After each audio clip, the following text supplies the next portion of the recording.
Picture this. A professional tennis match has just wrapped up. The crowd is absolutely roaring, the players are completely exhausted, muscles burning, adrenaline starting to fade. And then, out of nowhere, the stadium falls completely, shockingly silent. A guy who isn't a fan, not a coach, not an official, just steps right out onto the court. Welcome to this Explainer, where we're going to unpack one of the most stunning, viral moments in modern sports history. It's a moment that really challenged the deeply transactional nature of the sports world and, honestly, forced everyone watching to rethink the true meaning of worth.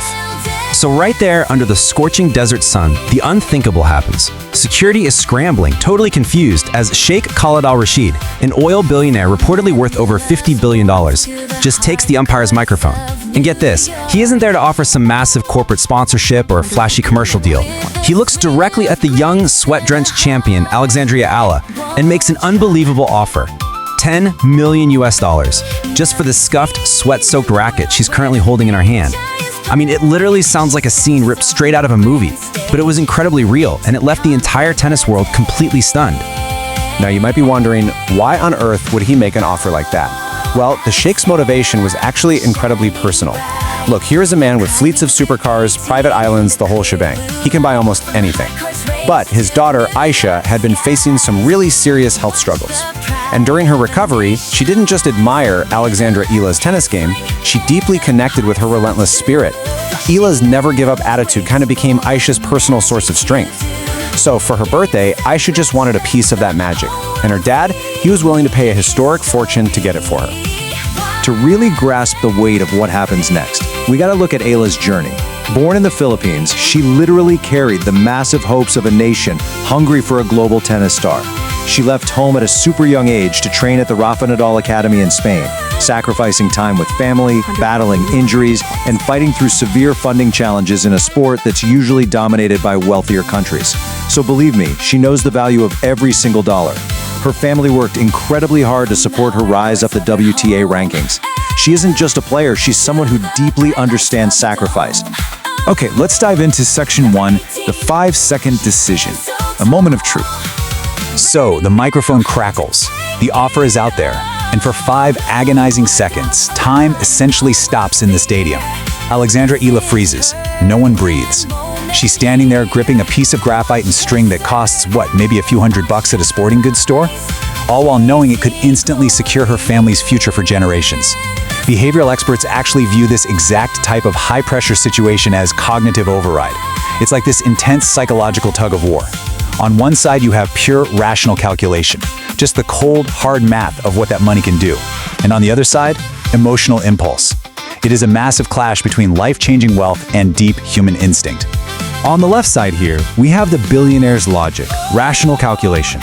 In his world, basically everything rare has a price. If you want it, you just pay for it, right? But on the right, we have Eala's mindset, moral clarity. In those 5 seconds of silence, she didn't agonize. Actually, scratch that, she didn't even look at her coach or her agent for permission. She bypassed reasoning entirely, relying on these deeply internalized values that were shaped way before she ever stepped foot on a professional stage. Stepping right toward the microphone, her voice steady and kind, this is exactly what she said. "Sir, your daughter's love for the game is worth more than any amount of money. Inspiration should not be bought, it should be shared." She smiled directly at Aisha up in the VIP box.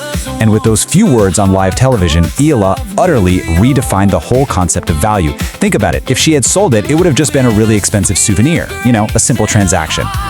By turning down the $10 million, she made that racket absolutely priceless. But she didn't just walk away. She moved to the edge of the court and motioned for the young girl to come down. Security literally lifted Aisha over the railing, and Eala knelt down to meet her right at eye level. She placed the racket into the girl's trembling hands completely for free, with just this one condition: promise to keep fighting just like I do. Aisha burst into tears, throwing her arms around the champion. And behind them, the powerful sheikh, this total titan of industry, was visibly humbled, wiping tears from his own eyes. The entire crowd didn't just applaud, they wept. It sparked a 10-minute standing ovation that echoed far beyond the stadium walls. Let's move on to Section 2, the ripple effect, the multiplication of generosity. Now, what's really interesting about this is how that single refusal sparked a legacy far, far greater than any private bank account ever could. The sheikh was so deeply moved by Eala's gesture that reports indicate he pledged that exact same $10 million, not to buy memorabilia this time, but to support youth sports development in the Philippines, all in Eala's name. This means funding tennis facilities in underserved communities and providing equipment and coaching to kids who might never otherwise even touch a racket. The Philippine Tennis Association even began exploring partnerships. This, right here, is the multiplication of generosity. Instead of one single racket gathering dust in some private collection, entire tennis courts could rise across a nation. And the global reaction? Oh, it was explosive. Across social media, Eala gained over 2 million followers just in the days following the incident.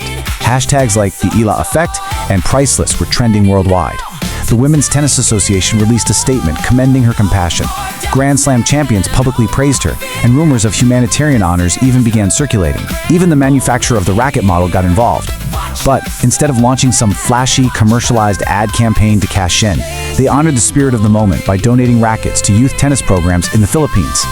You know, commentators actually joked that Alexandra Eala had just made the absolute worst business decision of her life, but the greatest brand decision imaginable. Because in modern sports, authenticity is the ultimate currency. Global brands are lining up for partnerships not just because she won a trophy, but because she demonstrated exceptional character. She proved that true global icons are built on human connection and integrity. She showed everyone that athletes are human beings first and entertainers second. Which brings us to the final, lingering question of this explainer. If a billionaire walked right up to you and offered $10 million for something meaningful but ultimately replaceable, what would you do? Would you take the cash to secure your family's dreams and pay off literally every obligation? Or would you choose compassion and human connection? Look, it's totally human nature to want the money, and there's definitely no wrong answer here. But Alexandra Eala's choice reminds us that the richest life isn't always measured in bank statements. Sometimes, the things we cherish most, love, connection, inspiration, exist entirely outside the marketplace. They can't be bought. They can only be given freely.